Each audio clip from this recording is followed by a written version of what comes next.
up? So ngayon, dito na kami sa Coron. Dito kami nag-book sa MO2 West Dabu. Pakita ko sa inyo yung kwarto namin, guys. So in-upgrade nila kami sa deluxe room. Pagpasok nyo, guys, meron silang open shelves for your stuffs. Tapos meron lalagyan ng maleta, safety box. Then dito sa right side, ito yung CR.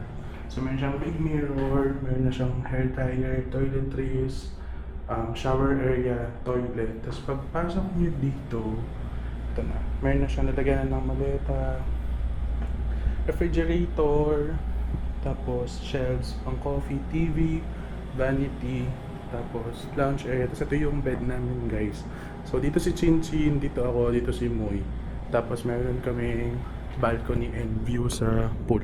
Hey guys, ito yung mga kasama ko. Okay yan. Hey guys! Uy, Heart!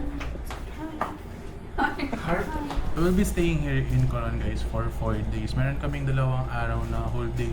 So yun yung inalat namin for our island tour. So meron kaming ultimate tour tsaka yung escapade tour. Tapos yung the rest ng mga araw na wala kaming tour is mag-chill lang kami dito sa mismong hotel. Kasi meron naman pool.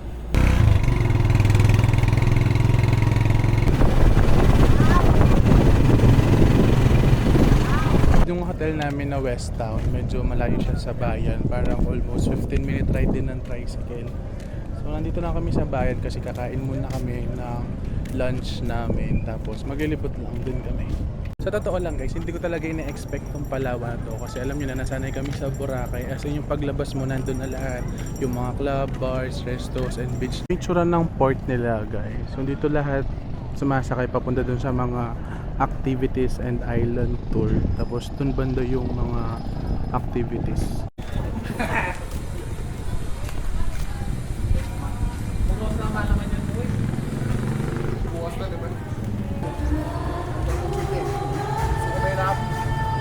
Hey guys, so nandito kami ngayon sa bayan. Ano kami? Grocery kasi malayo yung tindahan dun sa hotel namin. Babae yung mayonnaise, so make you pie. So bumili na kami ito, guys, ng ganitong tubig. Ito 90 pesos to. Tapos pag bumili ka ng per bottle na maliit, parang nasa 45. Ay, yung coke nyo ate, magkano? Yung isang ano? Yung 12 pieces na yun? 205. 205. Walang yung ano, yung kunanay. Kutatay no? Kaibigan namin, nag-grocery siya dito. dahil sa mahal ng Coke, bumili siya ng 12 peraso. Coke is life. Kasi ito yung binili namin, guys, na tubig. Sabi kasi ng mga kaibigan ko, guys, na galing na dito sa Palawan, tsaka doon sa mga napanood namin, sumakit daw yung tiyan nila, pupunta sila dito sa Palawan. Kaya sabi sa amin is mag-distilled water na kami. Kaya bumili na kami ng mga tubig na malalaki. Hey guys, so quick story time lang about dun sa Palawan namin. Dapat September 13 to 16 siya. Kaso 30 minutes prior dun sa flight namin, na-cancel kasi binaha yung mismong airport. Tapos hindi pwede mag-land yung mga airplane. So in-advise kami ng Cebu Pacific na i-move siya bandang October. Kasi sunod-sunod daw yung mga tawag doon, mga bagyo. Kaya ayun, dun kami nag-decide na October 4 to 7. So within the day, guys, tumawag ako sa Cebu Pacific tsaka sa Agoda para magpa-rebook. Mabilis lang naman magpa-rebook, guys. Yun nga lang, medyo hassle siya. Hey guys, what's up? So today is our first full day here sa Coron. So activity namin is escapade tour. Papakita ko lang sa inyo yung laman ng aking waterproof bag. So binili ito, guys, sa Shopee. Ito yung Ocean Pack 5 liters. So ipapull nyo lang siya ng ganyan, depende sa laman ng loob ng bag nyo. Tapos i-kaklam nyo lang siya. Ganyan. So mapuputak nyo yung mga gamit nyo para hindi mabasa. So sa loob nito, guys, ito lang yung mga dinala ko. So number 1 is my sunblock. So this one is from Dermplus. Ito yung 130 SPF nila for face and body. Bumili din ako ng goggles from Decathlon. So ito parang 150 pesos lang siya. Tapos pwede siyang i-adjust sa likod. Depende sa size ng ulo mo. Nagdala rin ako ng wallet in case na mayroong bilhin na souvenirs, mayroong kailangan bayaran na tour, and also sa scarf para pag sobrang init sa bangka or dun sa pupuntahan namin. So pwede siyang maging scarf, pwede rin siyang patungan ng mga gamit sa buhangin, ganyan. Then, dala ko rin yung mga ibang gamit ng aking action cam. Meron ako ditong extra battery and yung floater ko. Tapos, nagdala ako ng mga ziplocs pa in case na masira yung bag ko. Tapos, meron ako nitong waterproof case. Nabili ko lang din to sa Shopee.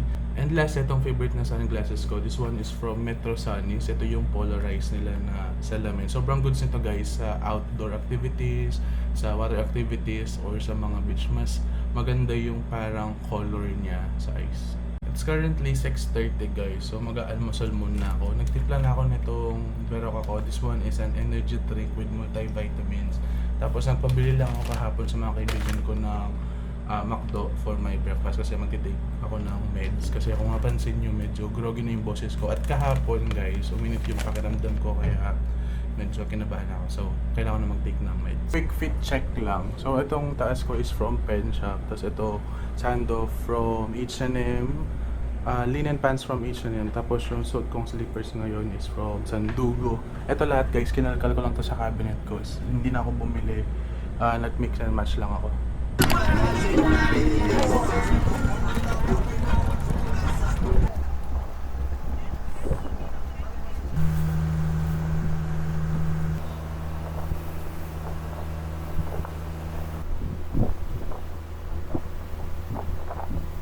Hey guys, so after almost 2 hours, nandito na kami sa Bulugdos Island. So we'll be staying here for almost an hour. So pwede kami mag-swimming, snorkeling, ano pa ba? Pumunta dun sa sandbar, mag-hiking. So kami, mag-picture muna kami ng mga contents dito. Kasi sobrang ganda guys. As in sobrang pino ng buhangin. Ito yung tsura ng island guys. So ito yung boat namin.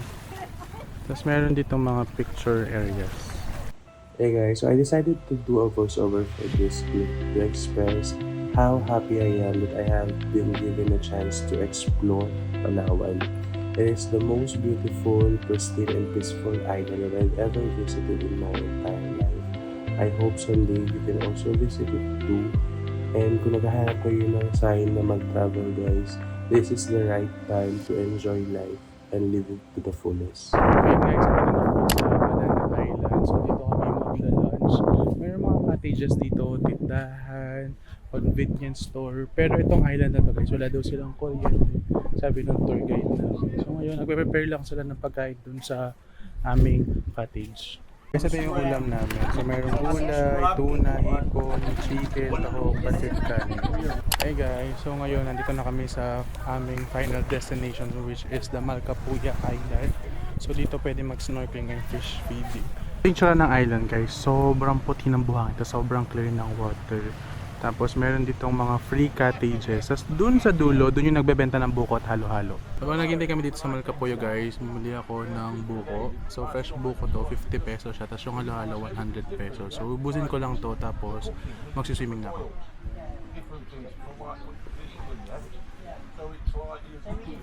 Dito sa Coron guys, one of the main source of income talaga nila is yung tourism industry. Kaya sobrang daming nag-aalok ng mga activities, ng mga tours, or mga nagbebenta. And yung pinakamaganda dito sa Coron guys, hindi siya ganun ka-crowded unlike sa Boracay. Kasi yung sobrang daming tao. Dito parang selected lang yung mga guests na nandito sa island. So bukas yung aming super ultimate tour. So tignan natin kung crowded siya.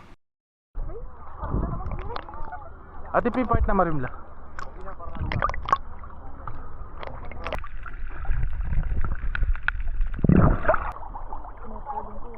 Hey! Hey! Hey!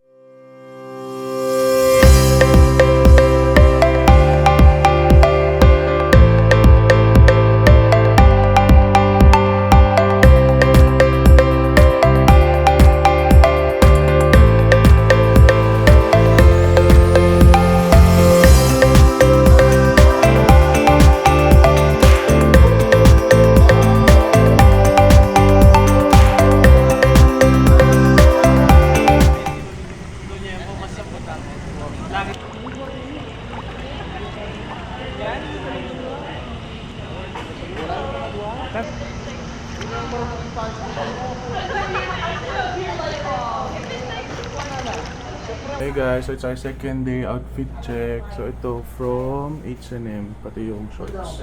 Tapos Sandugo ulit.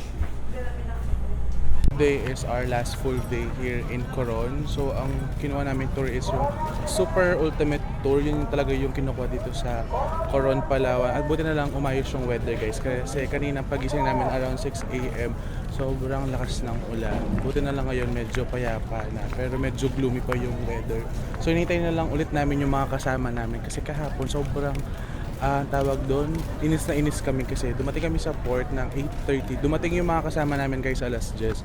So dapat pag alam yung joiners tour yung kinuha yung package, dapat iniisip nyo rin yung mga ibang kasama nyo sa mga tour. Hindi kayo dapat nagpapa-importante or nagpapa-late kasi nakakahiya.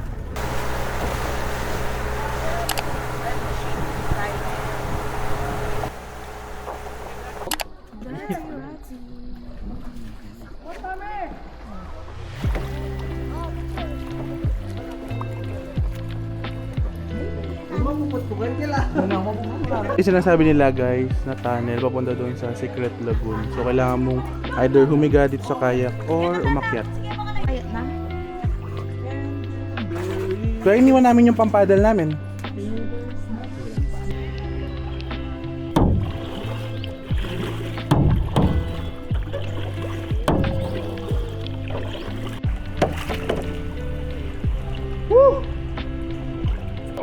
Ay, saan ka prinsesa na?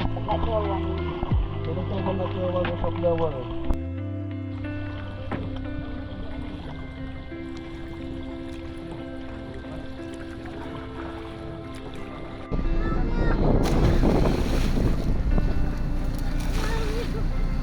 Something na.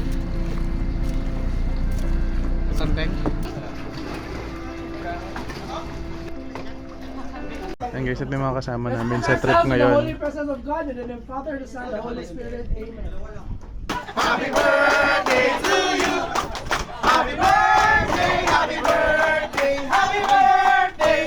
Guys, ito yung mga food namin. Meron ng tuna, alimango, pork chop, rice, kalabasa, pangbibon, tsaka chicken. Okay guys, and now, I will know what is skeleton ship, okay? What is a skeleton ship? Hey guys, what's up? So ngayon nandito na kami sa Skeleton Wreck. Dito sa baba nito, merong shipwreck. Tapos pwede rin mag kayaking and snorkeling.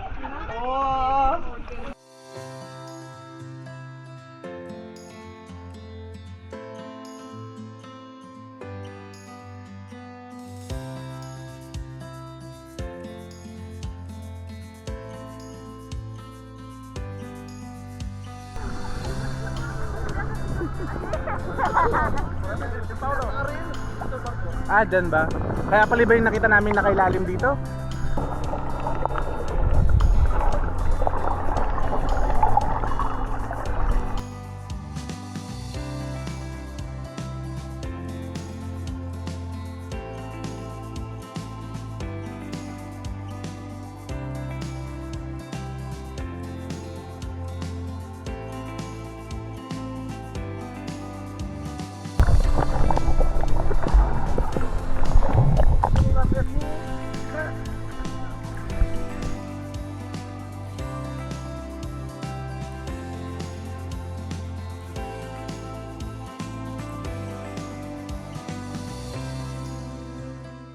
Hey guys, what's up? So ngayon nandito kami sa aming fourth destination, which is the Barracuda Lake. So meron lang siyang konting hiking dito sa likod ng mga bato. Tapos masusunod ulit kami. Challenging!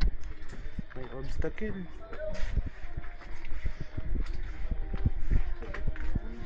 Ganito yung tsura ng mga obstacle nga guys. May mga wooden stairs. Tapos dun sa gitna yung Barracuda Lake.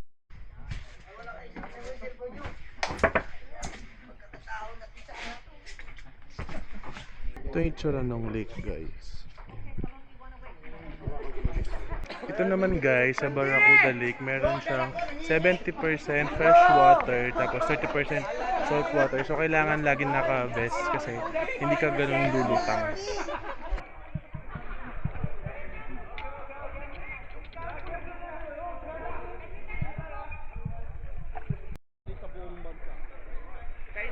No, it's not China. Ano? Yeah. Germany. Bakit? It's Germany.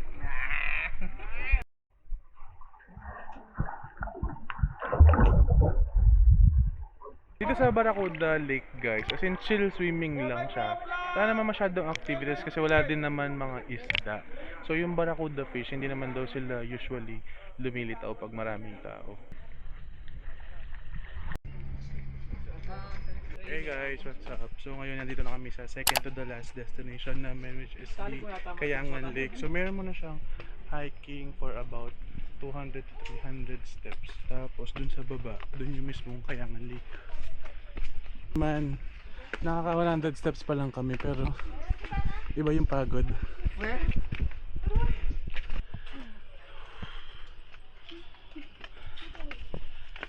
This is the Filipino way. More talk, less step. Ay kuya, pagka. Parang leg day guys. Ito yung tsura ng deck guys, tapos dun yung port. Ito yung sikat na picture run. After na yung mag-shoot dun sa Viewtech guys, ngayon naman pababa kami dito sa Kayangan Lake. Ito yung tsura ng Kayangan Lake guys. Buddy, are you okay? 4, 5, 6, 7.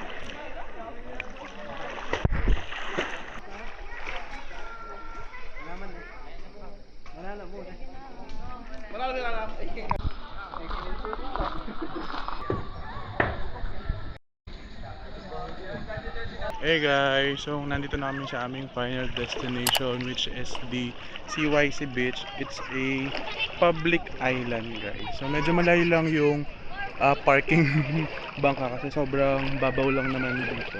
So nilakad na lang namin. Ito yung last destination namin. Ano lang kami? Take ng pictures. Ito yung tsura ng island guys.